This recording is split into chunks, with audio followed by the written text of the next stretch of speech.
আসসালামু আলাইকুম viewers, welcome back to my channel Shapla's recipe. আজকে আমি চমৎকার একটি ডিম পিঠার রেসিপি আপনাদের সঙ্গে শেয়ার করব। এই পিঠাটা খেতে ভীষণ মজা আর এটা অনেক ক্রিস্পি। আশা করি আজকের রেসিপিটি আপনাদের ভালো লাগবে। ভালো লাগলে ভিডিওটিতে অবশ্যই একটি লাইক দিবেন, কমেন্টস করবেন, শেয়ার করবেন এবং আমার চ্যানেলে এরকম নতুন নতুন ভিডিওর আপডেট পেতে আমার চ্যানেলটি প্লিজ সাবস্ক্রাইব করবেন। তাহলে চলুন ভিউয়ার্স, আমরা মূল রেসিপিতে চলে যাই। পিঠা তৈরি করার জন্য আমি প্রথমে পুরটা রেডি করে নেব। এজন্য আমি এখানে গরুর মাংসের কিমা নিয়েছি। আমি মাংসকে সেদ্ধ করে নিয়ে একটু লবণ আর হলুদ দিয়ে সেদ্ধ করে নিয়েছিলাম। এরপরে আমি এগুলোকে ব্লেন্ডারে দিয়ে ভালোভাবে কিমা করে নিয়েছি। এবার আমি এটাকে রান্না করে নেব। এবার আমি একটি ফ্রাই প্যান বসিয়ে দিয়েছি চুলার মধ্যে। এর মধ্যে আমি দিয়ে দিচ্ছি 1/4 কাপ সয়াবিন তেল। সয়াবিন তেল গরম হয়ে গেলে এর মধ্যে আমি দিয়ে দিচ্ছি পেঁয়াজ কুচি। আমি এখানে 1.5 কাপ পেঁয়াজ একটু মোটা করে কুচিয়ে নিয়েছি। এখান থেকে আমি কিছুটা পেঁয়াজ তেলের মধ্যে দিয়ে দিলাম, আর বাকি অংশ পেঁয়াজগুলো আমি পরে অ্যাড করব। এবার তেলের মধ্যে পেঁয়াজটাকে একটু ভালোভাবে নেড়ে ছেড়ে ভেজে নিচ্ছি। এ পর্যায়ে আমি এর মধ্যে অ্যাড করে দিচ্ছি 3টা তেজপাতা। তেজপাতা ও পেঁয়াজটাকে খুব ভালোভাবে ভেজে নিচ্ছি।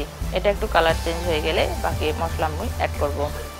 লক্ষ্য করুন ভিউয়ার্স, পেঁয়াজের কালারটা অনেকটা চেঞ্জ হয়ে গেছে। এবার আমি এর মধ্যে অ্যাড করে দিচ্ছি 1 চা চামচ রসুন বাটা, 1 চা চামচ আদা বাটা দিয়ে এটাকে একটু ভালোভাবে মিশিয়ে নিচ্ছি। মশলাটা কষানোর জন্য আমি এখানে সামান্য একটু পানি দিয়ে দিলাম। এবার আমি এখানে অ্যাড করে দিচ্ছি 1 চা চামচ পরিমাণ জিরার গুঁড়া,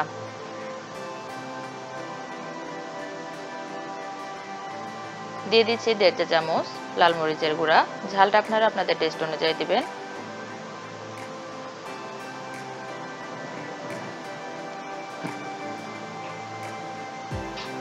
এবার আমি এখানে অ্যাড করে দিচ্ছি 1/2 চা চামচ হলুদের গুঁড়া,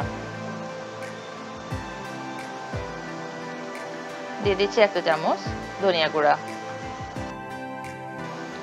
আর দিয়ে দিচ্ছি 1/4 টিস্পুন গোলমরিচের গুঁড়া। এবার সব মশলাকে একটু ভালোভাবে কষিয়ে নিচ্ছি। মশলাটাকে ততক্ষণ পর্যন্ত কষাতে হবে যতক্ষণ না মশলা থেকে তেল ছেড়ে দেয়।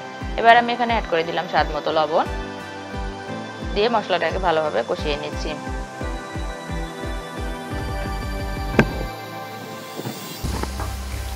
মশলা কষানো শেষ হয়ে গেলে এর মধ্যে আমি দিয়ে দিলাম সে আগে থেকে কিমা করে রাখা মাংস। এবার মাংসগুলোকে কষানোর জন্য একটু পানি অ্যাড করে দিলাম, দিয়ে মশলার সঙ্গে মাংসটাকে খুব ভালোভাবে 2 থেকে 3 মিনিট নেড়ে চেড়ে ভেজে নিয়েছি। এবার আমি যে বাকি পেঁয়াজটুকু রেখেছিলাম সেই পেঁয়াজটুকু এখানে দিয়ে দিলাম, দিয়ে মাংসের সঙ্গে খুব ভালোভাবে নেড়ে চেড়ে মিশিয়ে নিচ্ছি। মেশানো হয়ে গেলে আমি এখানে 1 কাপ পরিমাণ পানি অ্যাড করে দিচ্ছি, দিয়ে একটা ঢাকনা দিয়ে ঢেকে দিচ্ছি এটা একটু সেদ্ধ হওয়ার জন্য। আমি এখানে 5 মিনিট ঢাকনা দিয়ে ঢেকে রেখে দেবো। 5 মিনিট পরে ঢাকনাটা খুলে ভিউয়ার্স লক্ষ্য করুন পানিটা অনেকটা শুকিয়ে এসেছে।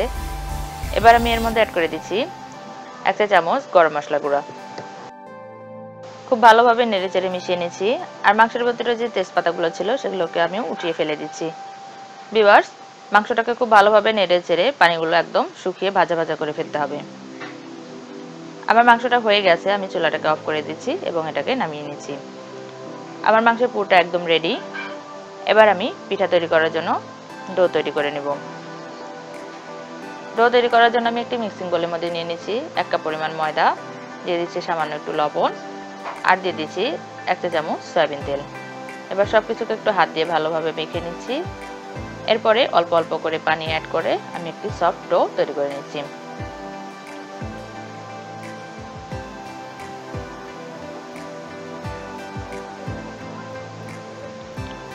আমার এখানে প্রায় 1/4 কাপ মতো পানি লেগেছে। আমি খুব ভালোভাবে মথে নিচ্ছি।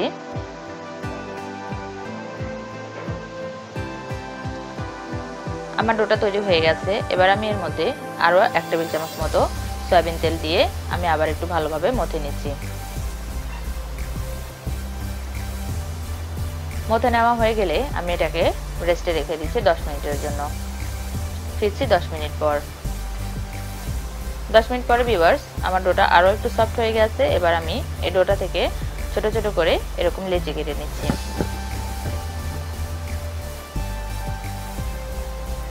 সম্পূর্ণ লেচি কাটা হয়ে গেলে আমি একটি বোর্ডের মধ্যে একটু ময়দা ছিটিয়ে নিয়েছি, নিয়ে একটা লেচি নিয়ে আমি এটাকে খুব ভালোভাবে গোল করে একটি ছোট রুটি তৈরি করে নিচ্ছি। আর যতটা সম্ভব রুটিটা পাতলা করে তৈরি করার চেষ্টা করবেন।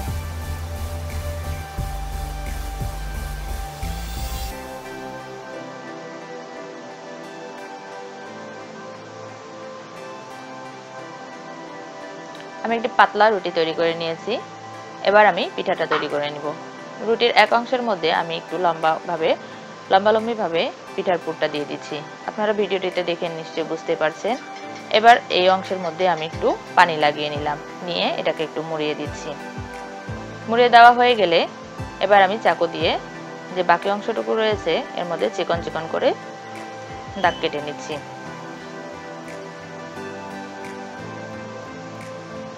ভিউয়ার্স, ভিডিওটি খুব ভালোভাবে দেখে আপনারা নিশ্চয়ই বুঝতে পারবেন। এবার আমি এটাকে ফোল্ড করে দেব।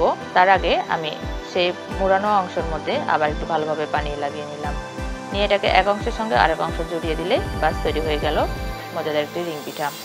আপনাদের সুবিধার্থে আমি আরেকটি পিঠা আপনাদেরকে তৈরি করে দেখাচ্ছি। ভিডিওটি খুব ভালোভাবে লক্ষ্য করুন।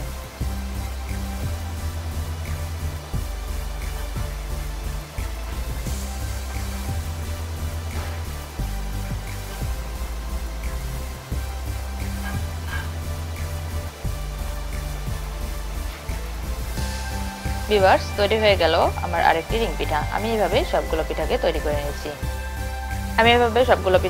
নিয়েছি। এবার এই পিঠাগুলোকে আপনারা যদি সংরক্ষণ করতে চান তাহলে এভাবে একটি ছড়ানো প্লেটের মধ্যে রেখে আপনারা 3 থেকে 4 ঘন্টা এভাবে ডিপ ফ্রিজে রেখে দিবেন।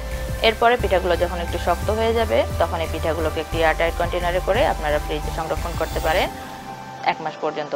এরপরে যখন আপনারা খাবেন তখন পিঠাগুলোকে 1 ঘন্টা আগে ফ্রিজ থেকে বের করে নরমাল টেম্পারেচারে নিয়ে এসে তেলে ভেজে নিলে হয়ে যাবে। আমি এবার পিঠাগুলোকে ভেজে নিচ্ছি। এজন্য চুলাতে তেল বসিয়ে দিয়েছিলাম। তেল গরম হয়ে গেলে আমি একটা একটা করে পিঠাগুলো তেলের মধ্যে ছেড়ে দিচ্ছি। এক পাশটা হয়ে গেলে আমি অপর পাশটা একটি কাঠি দিয়ে খুব ভালোভাবে উল্টে দিচ্ছি। এভাবে পিঠাগুলোকে গোল্ডেন ব্রাউন করে ভেজে উঠিয়ে নিচ্ছি। আর এই পিঠাগুলো ভাজার সময় চুলার আঁচটাকে অবশ্যই মিডিয়ামে রাখতে হবে। ভিউয়ার্স, আমার পিঠার সুন্দর একটি কালার চলে এসেছে। এবার আমি এই পিঠাগুলোকে উঠিয়ে নিচ্ছি।